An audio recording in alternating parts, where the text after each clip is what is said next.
مری ایک ایسا سیاحتی مقام ہے جہاں پورے سال پاکستان کے مختلف علاقوں سے لوگ تفریح کے لیے بڑے شوق سے جاتے ہیں۔ جتنا یہ مقام مشہور ہے، دل فریب ہے، خوبصورت ہے، اتنی ہی کہانیاں اس سے جڑی ہیں، اور جو بھی شخص، جو بھی گروپ مری ہو کر آتا ہے تو وہ اپنے ساتھ مری سے جڑی بہت سی کہانیاں، واقعے لے کر آتا ہے، اور وہ کہانیاں اور وہ قصے ہمیشہ کے لیے مری کے نام سے جڑ جاتے ہیں۔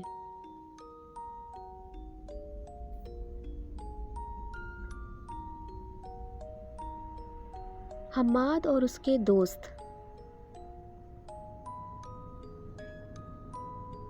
یہ چاروں گروپ بنا کر تفریح کی غرض سے کراچی سے مری کے لیے نکل پڑے، اور اس خوشی میں، اس ایکسائٹمنٹ میں انہوں نے یہ نہیں سوچا کہ وہ مری جا تو رہے ہیں مگر ان کا بجٹ ناکافی ہے۔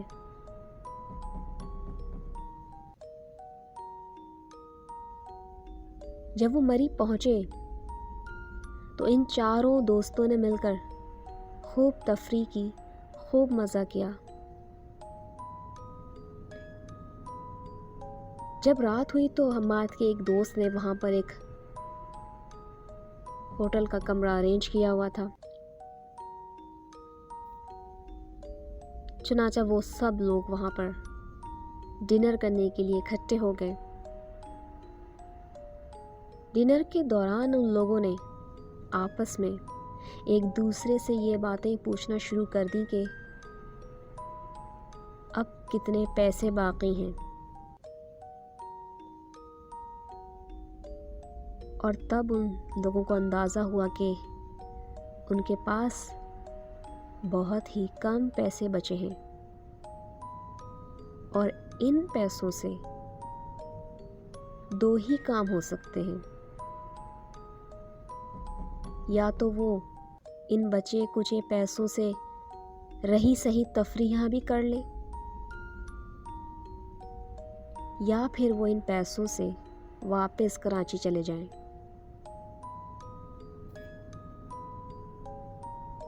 وہ مزید اس ہوٹل میں رہ بھی نہیں سکتے تھے کیونکہ ان کے پاس اتنے پیسے باقی نہیں تھے۔ چنانچہ انہوں نے رات کو 9:30 بجے یہ فیصلہ لیا کہ وہ مری سے اسلام آباد کے لیے نکل رہے ہیں۔ ہوٹل مینیجر نے ان سے کہا کہ جناب، رات کے اس وقت آپ کا مری سے نکلنا، مری کے راستوں سے خیریت سے نکل جانا مشکل ہے، اور طرح طرح کے خطرے آپ کو درپیش آ سکتے ہیں۔ میری رائے یہ ہوگی کہ آپ لوگ صبح کا انتظار کریں اور آج رات یہیں رک جائیں۔ حماد اور اس کے دوست جانتے تھے کہ مینیجر کی بات درست ہے، مگر ان لوگوں کے پاس پیسے نہیں تھے جو وہ مزید اسٹے کر سکیں۔ چنانچہ وہ لوگ کار میں بیٹھ کر اس ہوٹل سے نکل پڑے۔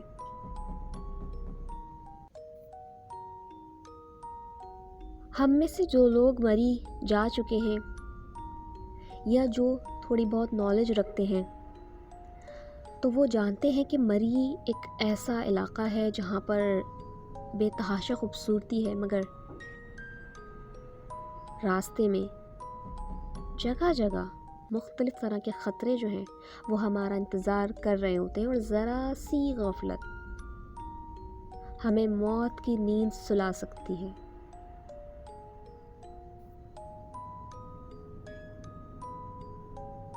حماد اور اس کے دوست اپنی طبیعت سے مجبور تھے، اسی لیے وہ گاڑی میں مسلسل تفریحاں کر رہے تھے، ہنسی مذاق ہلا گلا، اور جو گانے چل رہے تھے وہ ان پہ ڈانس بھی کر رہے تھے۔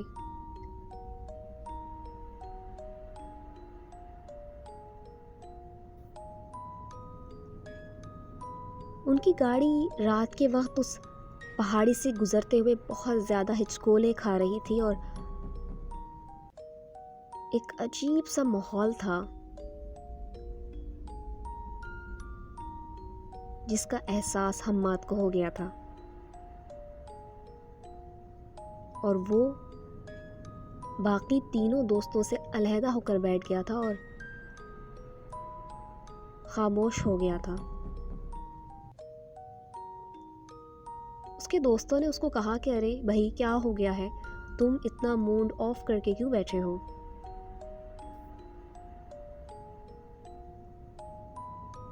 لیکن حماد نے کہا کہ لگتا ہے کہ مینیجر کی بات ٹھیک تھی،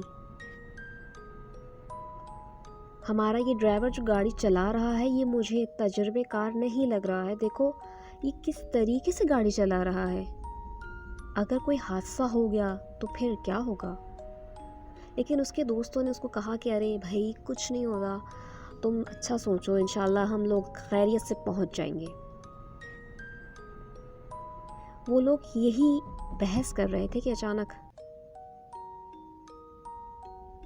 ان کا ڈرائیور انتہائی عجیب و غریب آوازیں نکالنے لگ گیا۔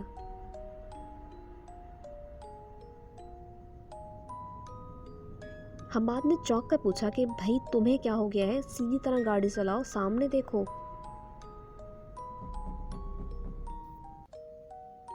وہ ڈرائیور غالباً پٹھان تھا یا پشتون تھا، اس لیے اس کی زبان حماد سمجھ نہیں پا رہا تھا۔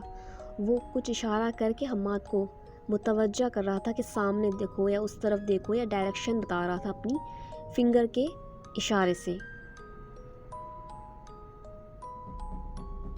حماد نے جیسے ہی اس ڈرائیور کے اشارے پر اس کی بتائی ہوئی ڈائریکشن میں دیکھا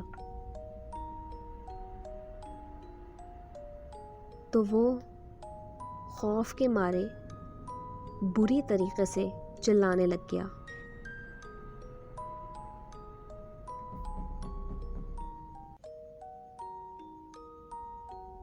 حماد کہتا ہے کہ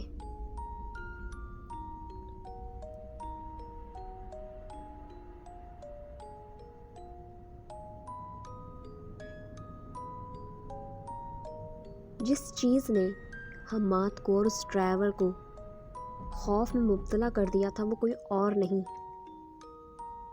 ایک بہت ہی بھیانک چڑیل تھی جو باقاعدہ بھاگتے ہوئے ان کی گاڑی کو فالو کر رہی تھی، اور بالکل گاڑی کے برابر میں گاڑی کی اسپیڈ کی طرح تیز ساتھ ساتھ بھاگ رہی تھی۔ ان لوگوں کو یہ لگ رہا تھا کہ شاید گاڑی کی اسپیڈ بڑھا دینے سے یہ چیز، یہ مخلوق ہمیں فالو نہیں کرے گی، لیکن وہ لوگ غلط تھے، کیونکہ وہ ڈرائیور جتنی تیز اسپیڈ کر رہا تھا وہ مخلوق بھی اتنی ہی تیز دوڑ رہی تھی۔ اور عجیب بات یہ تھی کہ مری کے ان دشوار رستوں پر اتنی تیز رفتار گاڑی چلاتے ہوئے نہ تو وہ ڈرائیور گھبرا رہا تھا اور نہ ہی حماد اور اس کے دوست، اور اب انہیں یہ خیال بھی نہیں تھا کہ کوئی حادثہ ہو گیا تو، کیونکہ اس وقت انہیں اپنی موت اس چڑیل کی آنکھوں میں نظر آ رہی تھی۔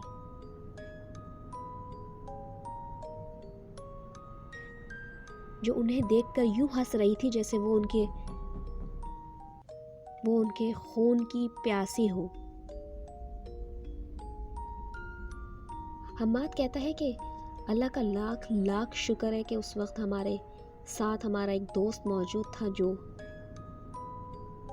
حافظ قرآن تھا، اور اس نے اس صورتحال میں، اس مشکل میں خدا کو واحد سہارا سمجھا اور زور زور سے قرآن پاک کی تلاوت شروع کر دی۔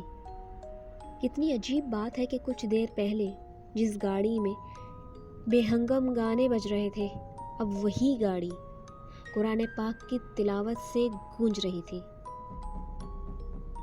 اور پھر خدا کا کرنا یہ ہوا کہ اس مخلوق نے ان کا پیچھا کرنا روک دیا اور وہ پیچھے رہ گئی۔ اور جب یہ لوگ کافی آگے نکل آئے تو انہوں نے اپنی گاڑی کی سپیڈ نارمل کری۔ یہ لوگ بار بار پیچھے مڑ کر دیکھ رہے تھے کہ کہیں وہ دوبارہ تو نہیں آ رہی، مگر وہ نہیں آئی۔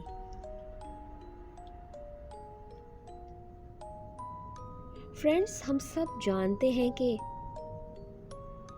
پہاڑی علاقے اور ایسے علاقے جہاں پر گھنے جنگلات بھی ہوں اور اس طرح کے دشوار راستے ہوں، گہری کھائیاں ہوں، وہاں پر اس قسم کے واقعات لوگوں کے ساتھ پیش آنا ایک عام سی بات ہے۔